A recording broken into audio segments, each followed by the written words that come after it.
Bienvenidos a Bitácora del Terror MX. La colonia Doctores, fundada a finales del siglo XIX, es un laberinto de hospitales, morgues y unidades habitacionales que han visto pasar décadas de dolor y renovación fallida. Sus calles, nombradas como eminencias médicas, Dr. Vertis, Dr. Pascua, Dr. La Vista, guardan un eco de muerte institucionalizada. Por otro lado, Tlatelolco y su Plaza de las Tres Culturas son el epicentro de la memoria traumática de la ciudad, desde la caída del Imperio Mexica hasta la masacre de 1968 y el colapso del edificio Nuevo León en el terremoto de 1985. Estos son puntos ciegos en el mapa emocional de la CDMX, donde las señales de GPS suelen perderse o rebotar de forma errática debido a la densidad de las construcciones y, según los locales, a la carga energética del suelo. El zumbido del motor de la Italica 150 era lo único que mantenía a Beto anclado a la realidad. Eran las 2:15 de la mañana y la Ciudad de México se sentía como una bestia dormida que respira un aire denso, cargado de hollín y una humedad que se te metía en los huesos.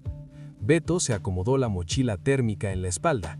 El peso de la caja naranja de Flash Drop ya le había dejado marcas permanentes en los hombros, como si fuera un estigma de su casta social, la de los invisibles sobre ruedas. Beto no siempre fue un repartidor. Hace 2 años, se imaginaba diseñando sistemas operativos en un cubículo con aire acondicionado. Pero la vida en la capital no perdona errores ni falta de contactos. Ahora, su sistema operativo era una pantalla de celular estrellada montada en el manubrio, una interfaz blanca y minimalista que dictaba su destino peso por peso, kilómetro por kilómetro. «Pinche lluvia, ya va a empezar», masculló Beto, sintiendo las primeras gotas gordas golpeando su casco barato. De pronto, el celular emitió un sonido que no conocía. No era el clink amigable de un pedido de tacos o el tono urgente de una farmacia. Era un sonido seco, un pulso electromagnético que hizo que la pantalla parpadeara en un tono grisáceo, casi cenizo. Nuevo pedido disponible. Recolección, Hospital General, zona de carga trasera. Entrega, Dr. Rafael Lucio, número 102, Colonia Doctores. Tarifa, 450 pesos MXN. Beto frunció el ceño. 450 pesos por un envío de menos de 3 kilómetros era una locura. El algoritmo debía de estar bugueado o era un error del sistema.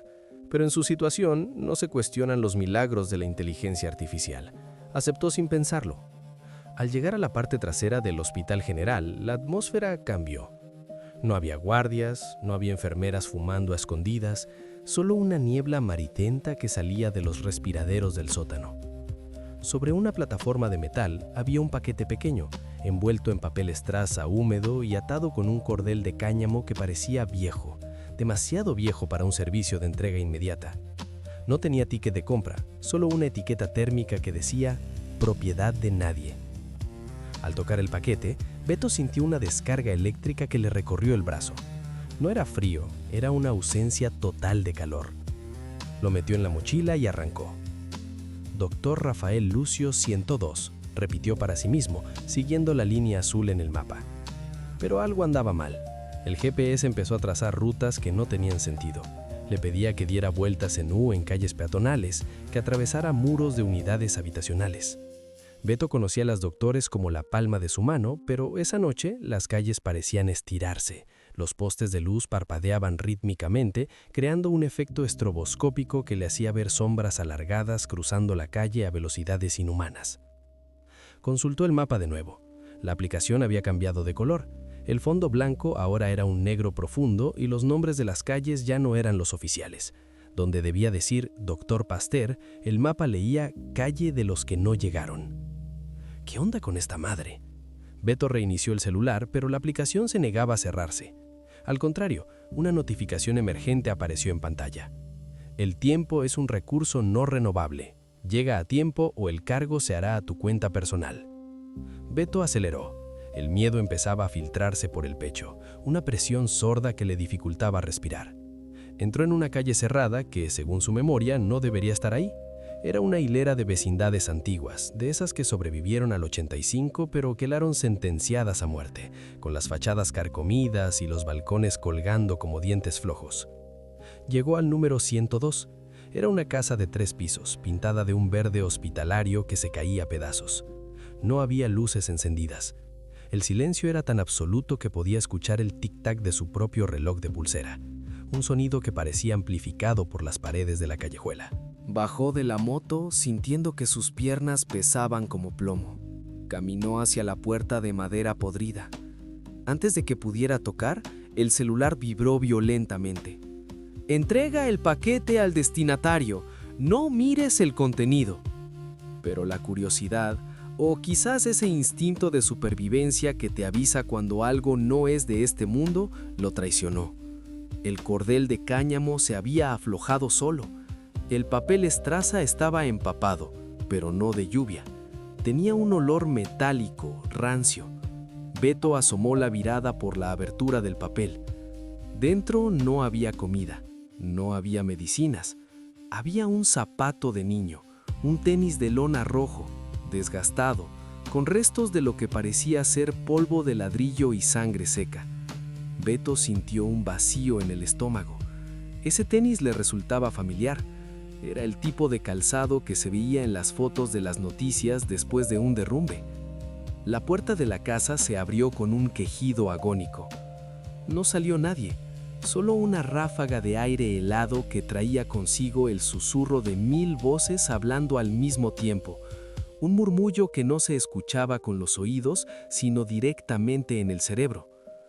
«¿Bueno?», preguntó Beto con la voz quebrada. «Traigo un pedido de Flash Drop». De la oscuridad del pasillo emergió una mano. Era una mano pálida, translúcida, donde las venas se veían negras, como si por ellas corriera chapopote. La mano no tomó el paquete, señaló hacia el interior de la casa, hacia una escalera que se perdía en una negrura que la luz de su celular no lograba penetrar. Beto quiso dar media vuelta y correr, pero sus pies no respondían. Miró la pantalla del celular. El contador de la entrega estaba en ceros, pero en lugar de marcar «entregado», apareció un mensaje nuevo, escrito en una tipografía que recordaba a los antiguos telegramas. «Actualización de ruta. El cliente solicita que entres. Tu calificación actual es de 1 estrella. Recupérela si quiere seguir vivo en la plataforma». Beto tragó saliva. La pantalla del celular empezó a mostrar su propia foto de perfil, pero su rostro estaba desdibujado, como si alguien hubiera pasado un borrador sobre sus ojos. Sintió que si se iba en ese momento, dejaría de existir para el mundo. No solo perdería el trabajo, dejaría su rastro en el sistema, su nombre en el registro civil, su lugar en la memoria de su madre. La aplicación lo estaba borrando en tiempo real. Con el tenis rojo temblando en su mano, Beto cruzó el umbral. En cuanto sus pies tocaron el suelo de madera crujiente, la puerta se cerró de golpe tras él. La luz de la calle, de los faroles amarillos de la Doctores, desapareció. El celular, su única fuente de luz, empezó a proyectar algo distinto. Ya no era el mapa, era un video en vivo de su propia espalda, como si alguien lo estuviera grabando desde el techo. «¿Quién está ahí?», gritó, pero su voz no produjo eco. El sonido fue absorbido por las paredes, que se sentían blandas, como si estuvieran hechas de ropa vieja y piel. Subió el primer escalón. El olor a humedad se volvió insoportable, mezclado con el aroma de las flores de cempasúchil pudriéndose en un altar olvidado. En el segundo escalón, escuchó un sollozo infantil que venía de la habitación al fondo del pasillo. Beto llegó al rellano. El video en su celular seguía transmitiendo su avance. En la pantalla vio cómo una figura delgada, vestida de uniforme de secundaria de los años 80, se materializaba detrás de él en el video, aunque en el pasillo real no había nadie. La figura en el celular no tenía rostro, solo un hueco negro donde debería estar la nariz y la boca. La figura en la pantalla estiró un brazo hacia el cuello de Beto. Él sintió un frío cortante en la nuca. «¡Ya te lo traje!», gritó Beto lanzando el paquete hacia la habitación oscura. «Aquí está tu pinche paquete. Déjenme salir». El silencio volvió a reinar. De la habitación salió una pelota de plástico, de esas de colores que venden en los mercados, rodando lentamente hasta detenerse en sus pies. Estaba cubierta de ceniza. Beto miró el celular. La aplicación había cambiado de nuevo. Ahora había un mensaje de confirmación, pero el nombre del cliente había cambiado. Ya no era usuario anónimo. Entrega exitosa. Destinatario, Alberto Ruiz, tú. Un escalofrío le recorrió la columna.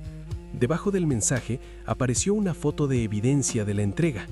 En la foto se veía a Beto, pero no en esa casa. Se veía un Beto de 6 años, sonriendo, usando el par de tenis rojos, sentado en una jardinera que él reconoció de inmediato, la unidad habitacional Nonolco Tlatelolco. La foto empezó a distorsionarse. El pequeño Beto de la imagen comenzó a gritar, aunque no había sonido.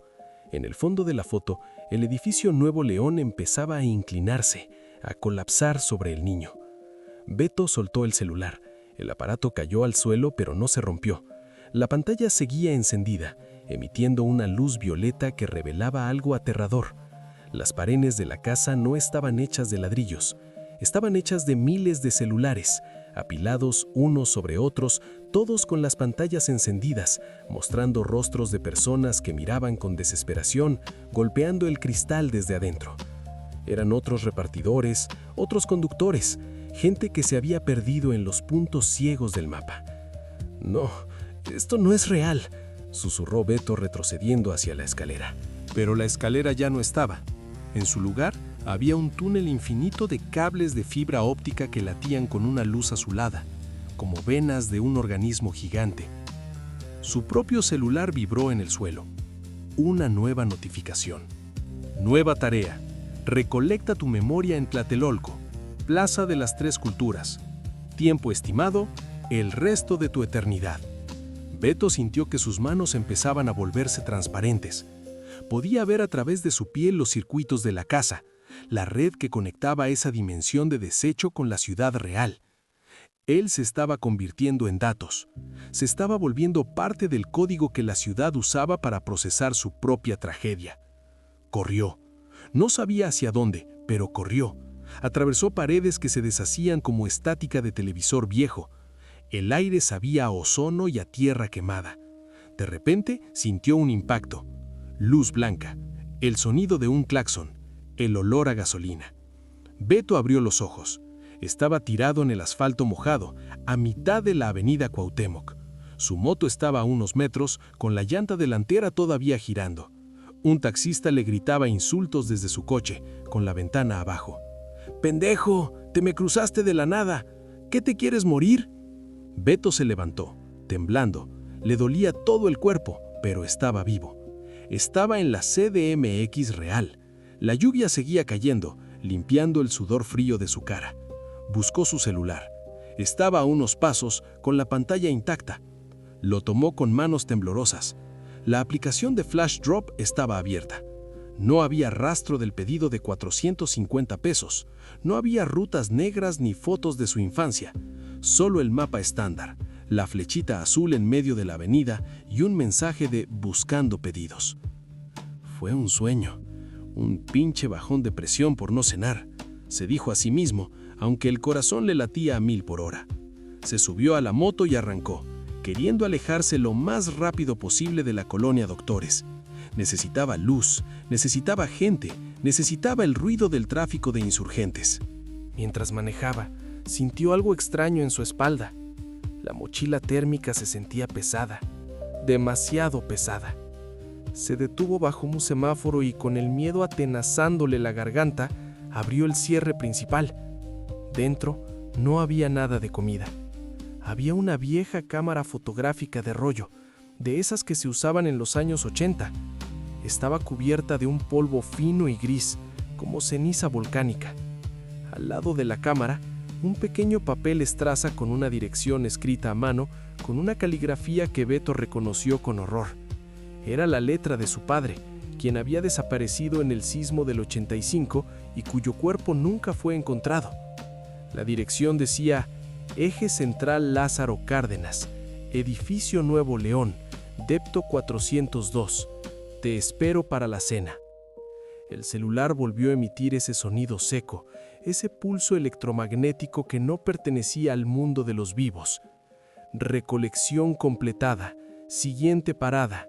El origen del ruido.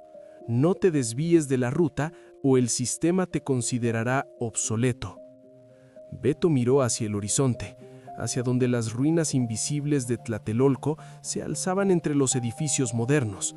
La línea azul del GPS no marcaba las calles actuales, marcaba un camino que se hundía directamente en la tierra, hacia un lugar donde el tiempo se había detenido el 19 de septiembre de 1985 a las 7:17 de la mañana. Y por primera vez, Beto se dio cuenta de que no estaba manejando la moto. El manubrio se movía solo, siguiendo la ruta del algoritmo. Tlatelolco no es solo un conjunto habitacional, es un palimpsesto donde la historia de México ha sido escrita con sangre 3 veces: la caída de Cuauhtémoc, la matanza del 68 y el terremoto del 85. El edificio Nuevo León, que colapsó en segundos, se convirtió en el símbolo de la negligencia y la pérdida.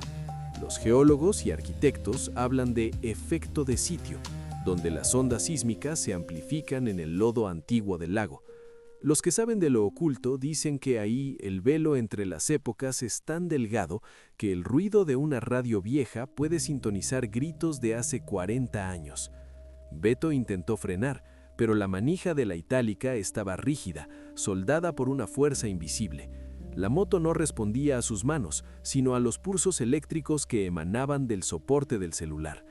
La pequeña flecha azul en la pantalla de Flash Drop no parpadeaba, brillaba con una intensidad tóxica, una luz color cian que parecía quemar el cristal del teléfono.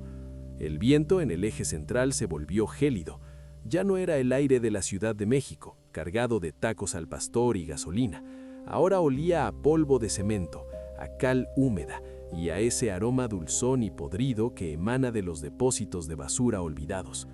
Las luces de los edificios modernos, la torre Banobras, los ventanales de los departamentos nuevos, empezaron a distorsionarse, estirándose como si fueran de chicle, hasta que desaparecieron. Beto entró en la Plaza de las Tres Culturas, pero no era la plaza que conocía.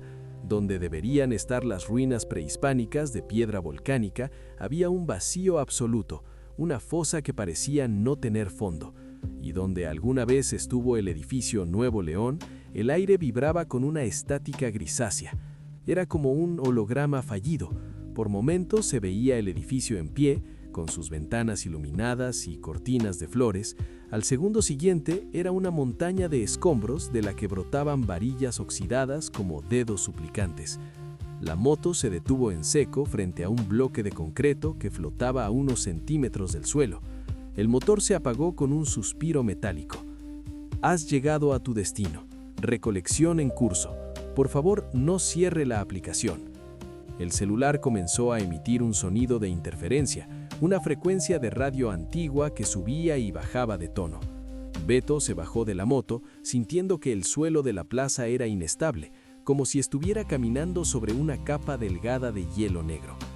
«Papá», susurró, aunque el nombre le pesaba en la lengua como una piedra. Abrió la mochila. La cámara de rollo que había aparecido mágicamente dentro estaba caliente. Al tocarla, la lente se extendió sola con un chirrido de engranajes oxidados. El visor de la cámara no mostraba lo que tenía enfrente, sino lo que había estado ahí en 1985. Beto miró a través del visor. Sus ojos se humedecieron. A través del lente, el edificio Nuevo León era sólido, imponente. Podía ver a la gente en los balcones, señoras tendiendo ropa, niños jugando con carritos. Y ahí, en el departamento 402, vio una silueta. Un hombre joven, con una camisa de cuadros y el cabello alborotado, acomodando una mesa. Era su padre, el hombre que se había quedado esperando a que su esposa regresara del mercado con el pequeño Beto aquel jueves de septiembre. «¡Papá, sal de ahí! ¡Va a temblar!», gritó Beto, olvidando que estaba hablándole a un fantasma atrapado en un trozo de vidrio y metal. La cámara hizo un clic, un flash cegador iluminó la plaza, y de pronto el suelo bajo los pies de Beto empezó a rugir. No era un temblor ordinario, era el sonido del concreto desgarrándose, el grito de miles de toneladas de acero cediendo. Beto cayó de rodillas mientras veía cómo la realidad se fracturaba. La aplicación en su celular empezó a generar pedidos a una velocidad esquizofrénica. Nuevo pedido, llevar esperanza al piso 3. Nuevo pedido, recoger último aliento en el elevador. Entregar silencio al pasillo B. Beto comprendió con horror que el algoritmo no era una herramienta de trabajo, sino un sistema de contabilidad para las almas que la ciudad nunca terminó de procesar. El algoritmo de Flash Drop se alimentaba de la energía de entrega, el momento exacto en que algo que falta llega a su dueño. Y en Tlatelolco faltaba demasiado. De los escombros invisibles empezaron a emerger figuras. No eran fantasmas clásicos, eran seres hechos de estática, pixeleados, con los cuerpos cubiertos de etiquetas de envío y códigos QR grabados en la piel pálida. Eran otros repartidores que habían aceptado la tarifa especial. Sus mochilas no eran naranjas ni verdes, eran negras como el carbón, y de ellas salían cables que se conectaban directamente a sus nalgas y espaldas, alimentando la red con su propia fuerza vital. «Bienvenido al turno de noche, Beto», dijo una voz detrás de él. Beto se giró y vio a un hombre que vestía el uniforme de una empresa de mensajería que ya no existía, rápido y seguro. Su rostro estaba medio borrado por la interferencia, pero sus ojos eran 2 puntos de luz roja, similares a los sensores de un escáner de códigos de barras. «Tú no estás aquí», dijo Beto, retrocediendo. «Esto es un bug, una pinche alucinación». «No hay bugs en el sistema, Beto, solo hay redundancias», respondió el mensajero muerto. «La Ciudad de México es demasiado grande para ser sostenida solo por el concreto. Necesita datos, necesita que alguien mueva el dolor de un punto A a un punto B para que la realidad no colapse. Nosotros somos los transportistas del trauma». El mensajero señaló hacia la cámara de fotos que Beto sostenía. «Esa cámara es el paquete más importante de la noche. Contiene la última imagen del Nuevo León antes de que el mapa lo borrara. Si la entregas en el punto de extracción, el algoritmo podrá cerrar el ciclo y tú serás ascendido». «¿Ascendido a qué?», preguntó Beto con un nudo en la garganta. «A administrador de la ausencia. Ya no tendrás que pedalear, serás parte del código, serás eterno como esta plaza». El celular de Beto vibró. Un mapa tridimensional apareció en la pantalla, mostrando el interior del edificio colapsado. El punto de entrega era el centro exacto de la montaña de escombros que solo él podía ver a través de la cámara. Beto sintió una tentación terrible. Si entraba, si entregaba la cámara, ¿podría ver a su padre una última vez? ¿Podría sentarse a esa mesa en el departamento 402 y comer la cena que nunca se sirvió? El algoritmo le estaba ofreciendo el cielo a cambio de su humanidad. Caminó hacia la masa de concreto fantasmagórico. Cada paso que daba, el mundo real se volvía más borroso. Podía ver a lo lejos, en el eje central, las luces de las patrullas y las ambulancias de la ciudad viva, pero se sentían como estrellas en otra galaxia. Aquí, el tiempo era una espiral. Escuchó el llanto de un bebé. El sonido venía de debajo de una losa de cemento que tenía pintado un grafiti moderno sobre una mancha de sangre antigua. Beto se agachó y, usando la luz de su celular, iluminó el hueco. No era un bebé, era un dispositivo móvil, un modelo viejo de los años 2000, cuya pantalla mostraba la foto de un recién nacido. El teléfono estaba conectado a una batería que parecía estar hecha de hueso humano. «Ayúdame», susurró el teléfono. Beto se alejó, asqueado. La plaza entera era una trampa de datos. Los objetos perdidos, los recuerdos no resueltos, todo estaba siendo digitalizado por esa fuerza oscura para mantener una versión limpia de la ciudad arriba, mientras abajo se acumulaba la basura emocional. De pronto, la cámara en sus manos empezó a vibrar. El rollo dentro comenzó a girar a toda velocidad y de la lente salió una proyección. La mañana del 19 de septiembre de 1985. Vio el momento exacto, el suelo ondulando como si fuera agua, el edificio Nuevo León crujiendo, inclinándose con una lentitud aterradora. Vio a su padre asomarse a la ventana, no con miedo, sino con una confusión infinita, y lo más aterrador, vio a un hombre parado en la calle, frente al edificio, sosteniendo un celular moderno. Un hombre con una mochila térmica de flash drop. El repartidor en la imagen de 1985 se giró hacia la cámara. Era el mismo Beto. «La paradoja del servicio», susurró el mensajero muerto a sus espaldas. «Siempre has estado aquí, Beto. Siempre has sido tú el que entregó la señal para que el edificio cayera. El algoritmo necesita un observador para validar el evento. Sin un testigo, la tragedia no existe en la base de datos». Beto sintió que su mente se fragmentaba. ¿Él había causado la muerte de su padre? Su presencia en esa plaza, guiado por una app de 2026, ¿era lo que activaba el colapso en 1985? La aplicación mostró una advertencia final. Atención, tiempo de entrega expirando. Si no completa la acción, el sistema procederá a la limpieza de disco. Usted será formateado. El suelo empezó a disolverse. Los edificios de Tlatelolco comenzaron a transformarse en columnas de números verdes, cayendo como lluvia digital. Beto vio cómo sus propias manos se convertían en líneas de código. El dolor era insoportable. Era como si le estuvieran arrancando los nervios con una pinza y reemplazándolos con cables de cobre. «¡No!», rugió Beto. «Yo no soy un puto dato. Soy Alberto Ruiz». Lanzó la cámara contra el bloque de concreto flotante. El cristal de la lente se rompió y un grito de 1000 gargantas escapó del aparato.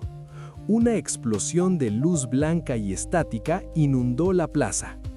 Por un instante, el velo se rasgó por completo. Beto vio la Plaza de las Tres Culturas tal como era, un lugar de paz y dolor, sin apps, sin algoritmos, solo piedra y memoria. Vio a su padre no como una imagen en una cámara, sino como un rastro de luz que le sonreía desde la distancia, libre de la trampa digital. «Corre, hijo», escuchó la voz de su padre, clara y serena. «Salte de la red». Beto arrancó la moto. No le importó que el manubrio estuviera rígido. Usó toda su fuerza para girarlo hacia la salida de la plaza. El motor rugió, peleando contra la gravedad artificial que intentaba succionarlo hacia el centro de la fosa. La realidad comenzó a parpadear. Un segundo estaba en la plaza vacía, al siguiente estaba en un túnel de datos rodeado de los rostros de los repartidores desaparecidos que le gritaban que se quedara con ellos. Aceleró a fondo. La itálica vibraba tanto que parecía que se iba a desarmar. Saltó por encima de una grieta que se abría en el asfalto, una grieta que escupía fuego azul y trozos de teclados de computadora. Justo cuando la oscuridad estaba a punto de alcanzarlo, Beto cruzó la frontera invisible de Tlatelolco. El ruido cesó. El frío desapareció. Se encontró de nuevo en el eje central. El tráfico nocturno fluía normalmente. Un camión de basura pasaba a su lado, haciendo un ruido reconfortante y mundano. Beto se detuvo a la orilla, jadeando, el sudor empapándole el traje de neopreno. Miró el celular. La pantalla estaba en negro. Estaba muerta. Suspiró, sintiendo un alivio que le inundó los pulmones. Estaba afuera. Había escapado del algoritmo. Pero entonces sintió una vibración, no en el soporte de la moto, en su propio muslo. Metió la mano en el bolsillo del pantalón. Sacó su celular personal, el que usaba para hablar con su mamá y ver videos de YouTube. La pantalla estaba encendida. No había ninguna aplicación abierta, pero en el centro de la pantalla, sobre el fondo de pantalla de su perro, había un icono naranja con una flecha blanca que apuntaba hacia abajo. El icono no tenía nombre, pero debajo de él apareció una burbuja de chat. Mensaje de soporte técnico. ¿A dónde crees que vas, Alberto? El turno apenas comienza. Tenemos una entrega especial para ti en el Panteón de Dolores. Beto intentó apagar el teléfono, pero el botón no funcionaba. Intentó lanzarlo contra el pavimento, pero sus dedos no se abrían. Estaban pegados al cristal del celular como si fueran parte de la misma pieza de plástico. Miró hacia adelante. El semáforo se puso en verde, pero la luz no era verde. Era de ese cian tóxico que había visto en la plaza. Y lo peor de todo, Por el espejo retrovisor vio que su mochila de repartidor, la que antes era naranja, ahora era de un negro absoluto, y de ella un cable delgado y brillante se metía directamente bajo su piel a la altura de la nuca. «No, por favor, no», sollozó Beto. La moto arrancó sola, suavemente, con una precisión matemática. Próxima parada: Panteón de Dolores. Motivo: recolección de cuerpo propio. Tiempo estimado: ya estás llegando. Beto ya no gritó, ya no tenía voz, solo quedaba el zumbido del motor y el brillo de la pantalla, guiándolo hacia la noche más larga de su vida. El Panteón Civil de Dolores es el cementerio más grande de México y de América Latina. Ubicado en la segunda sección del bosque de Chapultepec, es un lugar donde la opulencia de la rotonda de las personas ilustres contrasta con la fosa común, un abismo de tierra donde descansan miles de almas sin nombre, víctimas de sismos, epidemias y de la propia indiferencia de la gran metrópoli.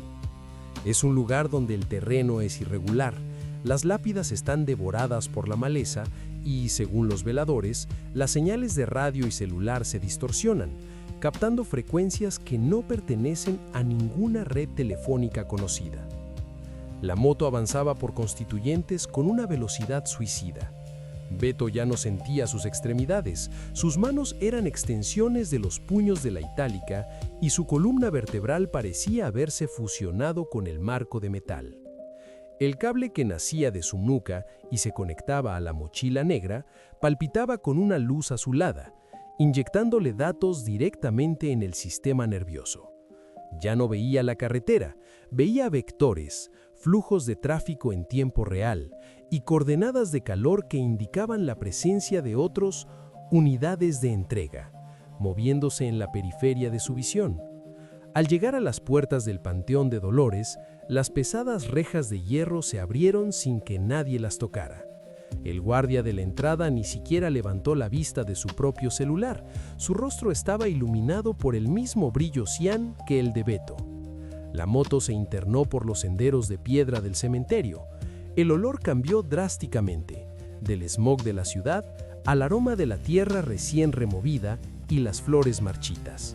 La aplicación en su teléfono personal, la única que seguía encendida, comenzó a emitir un conteo regresivo.